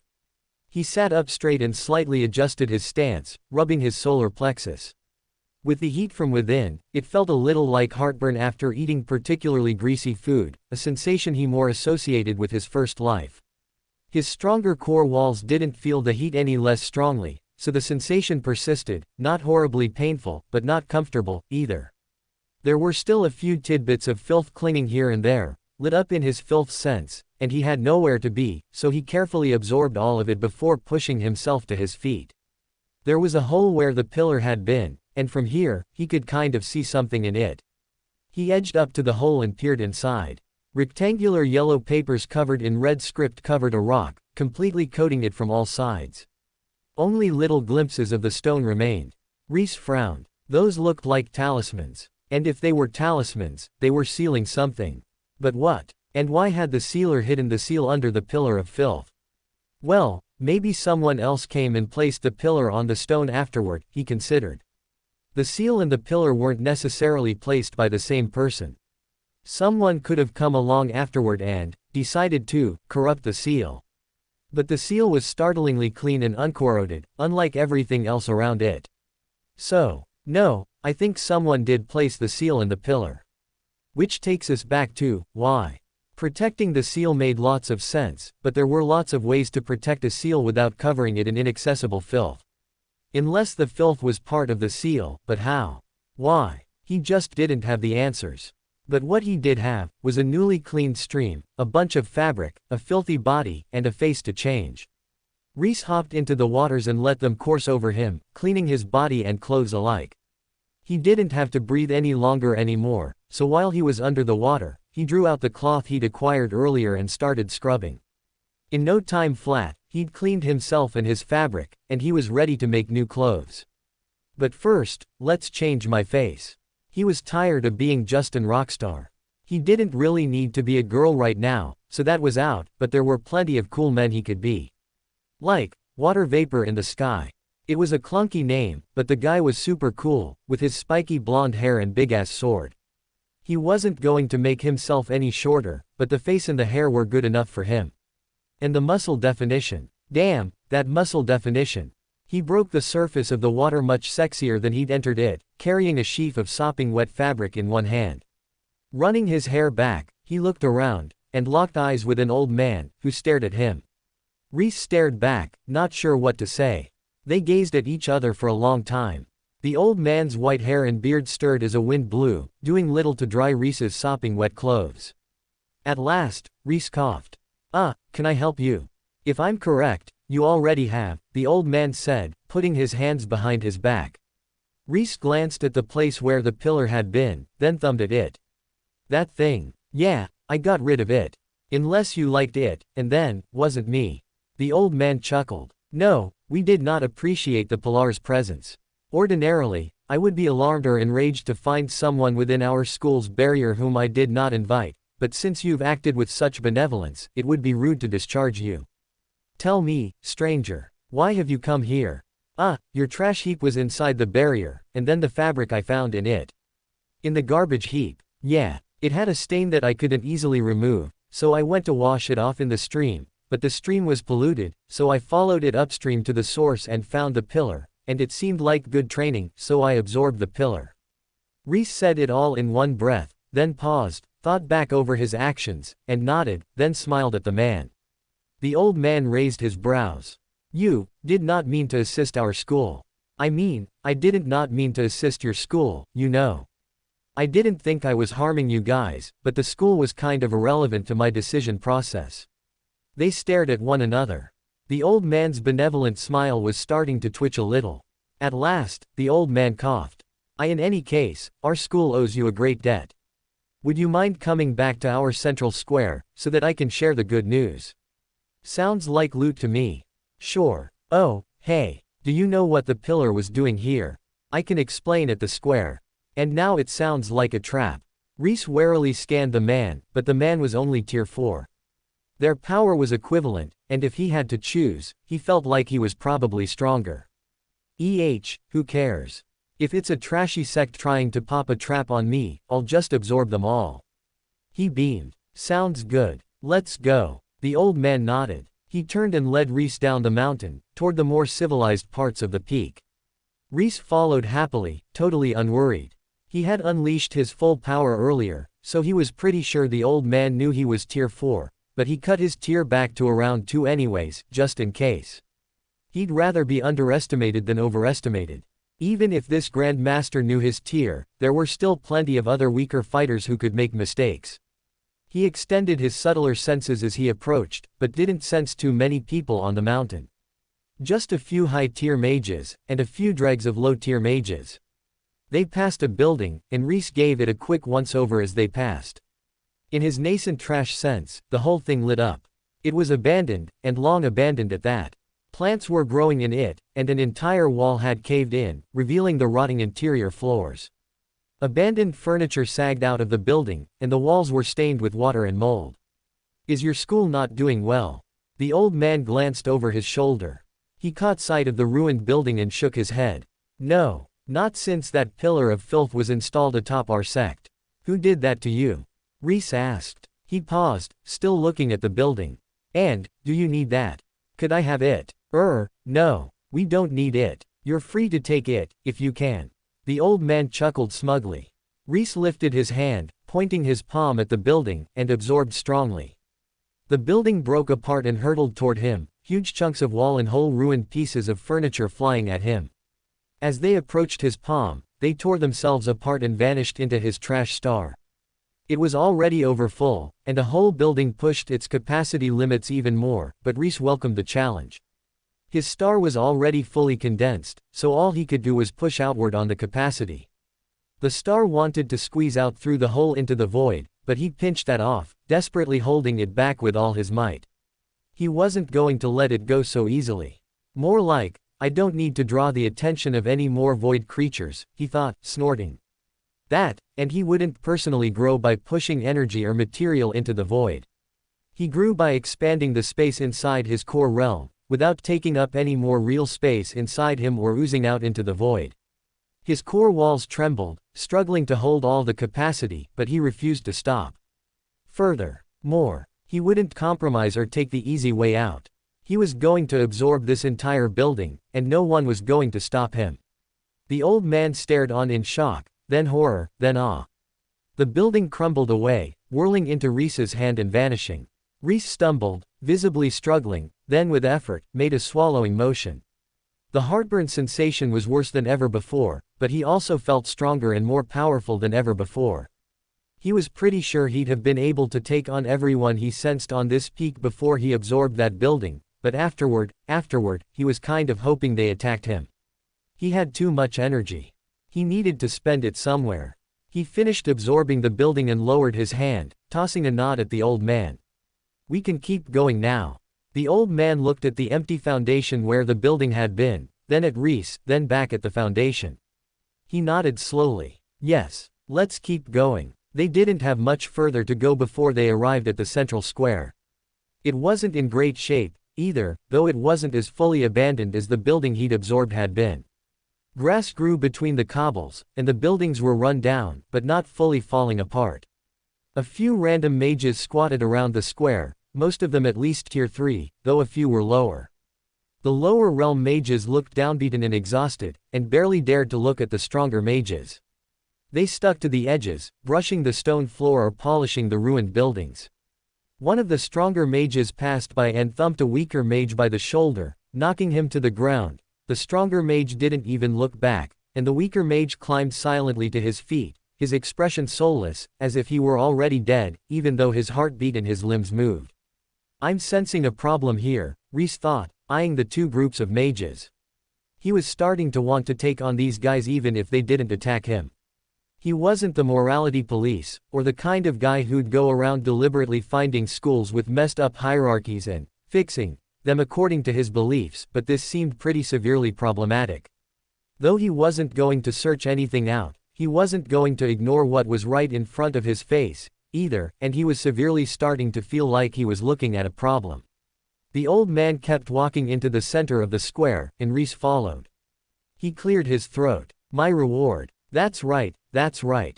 Everyone. This man destroyed the cursed pillar pierced into the peak. The higher level mages climbed to their feet. They circled menacingly, a few reaching for their weapons. That's right. Where's my reward, huh? Hey, you. Rhys pointed out the strongest of the mages surrounding him and gestured him over. The man quirked a brow. He stopped walking, but didn't approach. Slowly, he pointed at himself. Yeah, I'm talking to you. Go get my reward. Rhys put his hands behind his head and kicked up his feet on an imaginary lawn chair, using his tier 4 ability to fly in the trashiest way possible. A second later, he thought of something even better, and snapped his fingers. A large skeleton appeared and stretched out its arms, and Rhys settled into them, getting comfortable on his old skeleton mount. I'll wait right here. It's fine. I have all day. The man's eyes narrowed. He approached, one hand settling on his hilt. Rhys clicked his tongue, then whistled, spinning his hand around to indicate the man should do an about-face. Hey, you're going the wrong way. I don't see any reward in your hands, so what right do you have to approach me? A few of the downtrodden mages looked up. One of them covered her mouth, hiding a smile. Your reward is here, the man murmured, and rushed Rhys. Metal flashed as he drew his sword. Rhys snapped his fingers. It had been a while since he'd used his curses, so he wanted to lean in a bit. Two bony hands pierced through the stone square beneath the man and snapped closed around him. The man charged faster, trying to outspeed the hands, but the hands moved with him. They shut seconds before he reached Rhys, his blade outstretched through the bony cage, its tip centimeters from Rhys's neck. Rhys glanced at the sword. Oh, really? Thanks, man. Nonchalantly, he reached out two fingers and pinched the blade between them, freeing it from the man's iron grip with a simple twist of his wrist. He examined the sword, then twisted his lips and shook his head. It's a good sword, but it's not really my thing. But don't worry, I can fix that. He tossed the sword into the air and caught it by the hilt, then slammed it down flat side on the stone. The metal broke, shattering off, and Rhys grinned. Perfect. A vein throbbed in the captured man's forehead. He lunged, reaching through the bones, but couldn't reach Rhys. Men, kill him. Rhys started to climb to his feet, then thought again. He glanced at the old man, but the old man had backed away and covered his head with his hands, as if he wasn't the strongest figure in the square aside from Rhys. Strangely enough, his tier had lowered to 3, and his aura felt strangely constrained at the same time. It reminded Rhys of what he'd felt with Bast and the Mark, and he made a note to check on the man later. But for now, he had some tier 3s to stunt on. Settling back into his comfortable perch, he patted the skeleton's arm. His eyes traveled from one of the rough-looking men to the next as they closed in toward him, and an evil grin crawled over his face. Let's go get him, boy. Let's go get him, boy. The men charged, and Rhys lounged. From all directions, men raced toward him, drawing swords, axes, hammers, or even firing strange magics toward him and his skelly boy. He lazed in their midst, supremely unconcerned even as the weapons and magics closed in on him. As the first man reached him, Rhys lazily reached out and tapped the flat of the sword hurtling toward him. To the man, it looked like just a tap, but Rhys forcibly imbued the maximum dosage of impurities in that single moment. The sword shattered. 1,000 razor-sharp shards of metal flew in all directions. Rhys flicked his fingers, manipulating them to blast the sword wielder in the face instead. The impurities he'd forced into the shards squeezed off in the man's wounds, leaving him with a buckshot blast of his own sword and a body full of impurities. He trembled, then hit the floor, convulsing to his death. He pointed at the hands, the ones caging in who was presumably the leader, and the hands bore downward, pressing the man to the floor. One of the underlings shrieked in horror and ran to their leader's rescue, only for the hands to vanish just long enough to capture the underling, too. Both underling and leader were held prone on the ground, unable to break free. Rhys left them to their struggles and turned back to the battlefield. A man with a hammer swung toward the back of the skeleton's head, only for the skeleton to spin its skull around a full 180 degrees and catch the hammer in its teeth. Rhys imbued it with a surge of Tier 4 power, and the skeleton slammed its teeth shut, shattering the hammer. A glowing ermine, lit up in bright red, leapt nimbly up the skeleton and went for Rhys's throat. I know a professor who'd be very excited to see this, Rhys thought, as he caught it out of the air. The construct struggled in his hands, until he injected it with impurities. Then it sagged, on the verge of death. Rhys clenched his hand, meaning to kill the construct, then thought again. He delved into the depths of the spell, which he now owned, thanks to the thick impurities blackening the once red ermine, and sought out its control mechanisms. Time seemed to slow as he focused all his attention and energy on this one object. Most of the spell was complicated mana channels, shaping, and intent he didn't understand, but the control mechanism was clear enough, a powerful tether of mana going back to one of the attackers. Rhys went to cut it off, then had an even better idea. He hijacked it and forced it to flow backward with his superior force of mana, and then, as the mage on the other end stopped in his tracks and spat blood, he forced a glob of impurities through the link. The mage's eyes widened, and he tried to cut off the link, but Rhys was now fully in control of it, and there was nothing he could do to stop it. Impurities slammed into his body, blackening his veins and corrupting his flesh, and he crumpled slowly as they tore through him. Now in full control of the ermine projection, Rhys sent it forth. It leapt out just as the man with the axe reached him and clawed its way up the man's arm to its throat, leaving behind little impure footprints the whole way. The man batted at his body, his eyes widening, and Rhys saw exactly why the ermine user had been using an ermine.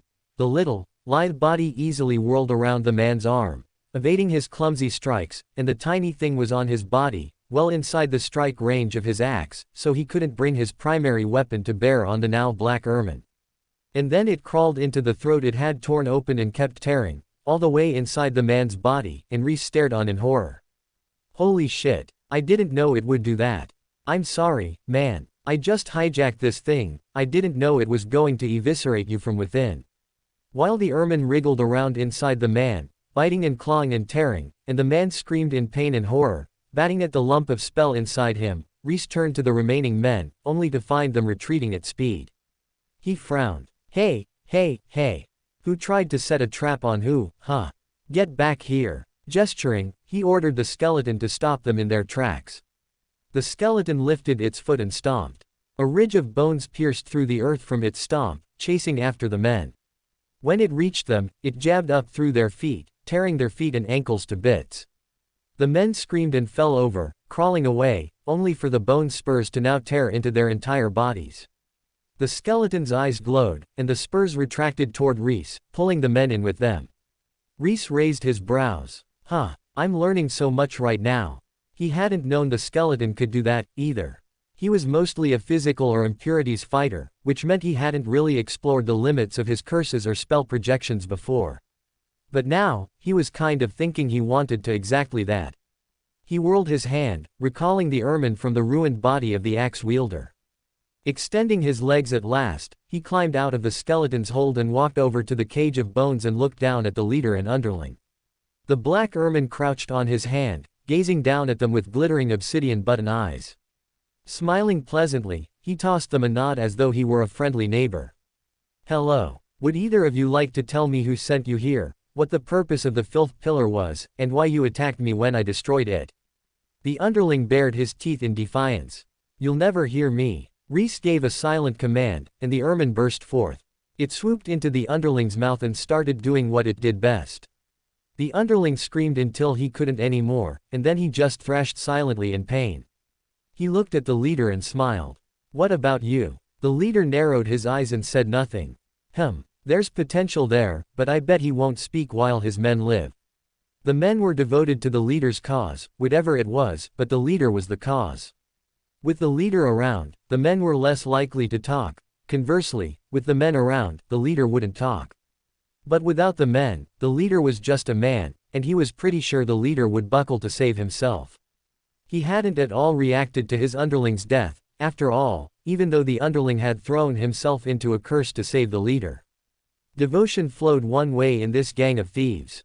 The underling finally struggled his last, and Rhys recalled the ermine. It hopped up his robes and snuggled to his neck, cuddling against his chin. He petted it, very pleased with the little construct. Maybe I'll just take this. I mean, it's not like its owner is using it anymore, right? So it's mine now. I just have to figure out how to keep it around. Magical constructs usually didn't last more than a few moments.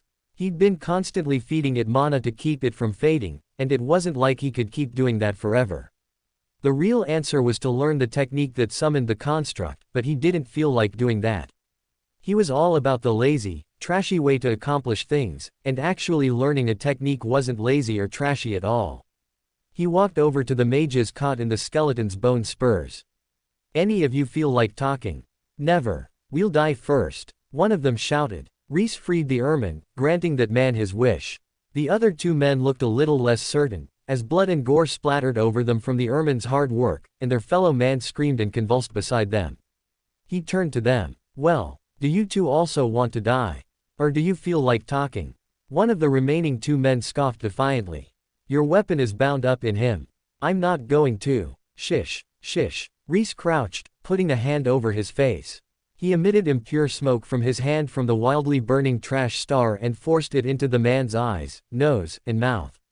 The man choked, then coughed and spat, but he couldn't force the smoke out of his body. It swirled into his mana core and corrupted the mana whirling there, slowing and gunking up his internal workings until they all fell apart. Blood spurted from his orifices, and he choked on the blood and smoke together until he died. He turned to the final man, shaking his head a little. You worked hard to reach Tier 3. I know how impressive an achievement that is. Do you really want to throw that all away? The man gritted his teeth. He shot a look at their leader, still trapped under the bone claw. I won't give anything up. Rhys snapped his fingers. The ermine burst out of the current man's stomach and dashed across to the remaining man. The man screamed in horror. He raised his hands, but to no avail. The ermine dug into his stomach and burrowed inside, leaving a pile of pink gore behind it. He screamed louder, clawing at his stomach and even attacking it with magic in an attempt to rout the ermine, but the ermine dug on, with Rhys's magical assistance. At last, the man's eyes rolled back and he went limp. The ermine reappeared out of his mouth, shaking its little head cutely, then hopping over to Rhys's side. Since it was a magical projection in the first place, it didn't actually have any fur, so it remained completely clean and gore-free, even if it left black and red footprints of impure blood behind it all the way until Rhys picked it up. Come here, cutie. He petted the ermine's head as he walked back over to the leader. He crouched down so he was closer to the man's eye level. I'll never say anything, the man hissed through gritted teeth, glaring daggers at Rhys. Rhys sighed. He shook his head. It's okay, my friend. You don't need to pretend anymore. None of your men are alive. You can be the coward you know you are. Between you and me, I saw it from the first moment you charged. You're pretending. Pretending so your men don't see your weakness. But now they're all dead, so you and me. We can be our honest selves with each other. Fuck off. Okay. Rhys held the ermine forward. It leapt down his arm toward the man, its little dark eyes glittering in excitement. Wait, I'll talk. Rhys called the ermine back. It chittered in disappointment and climbed back up to nestle on his shoulder. The man sighed, then opened his mouth. Energy suddenly churned within him as he pointed his energy at itself, trying to self-destruct. Rhys slammed his hand down. He pushed impurities into the man, clogging up his mana passages and core with thick, gooey gunk. The rioting energy within the man was forced to slow, and the self-destruct aborted. The man's eyes widened. True panic appeared on his face. Every escape route had been cut off from him now. It was just him, Rhys, and the ermine. Rhys lifted his hand off the man's face and smiled sweetly again. So, want to cut the bullshit and talk? Or should I just let my friend do what he does best? The ermine chittered in excitement, darting back and forth on Rhys's shoulder. The man stared. For more thrilling fanfiction stories like this, check out my channel Fanfic Audiobook. Dive into epic adventures, mysterious realms, and legendary journeys brought to life through immersive storytelling. Don't forget to like, share, and subscribe for more amazing audiobooks.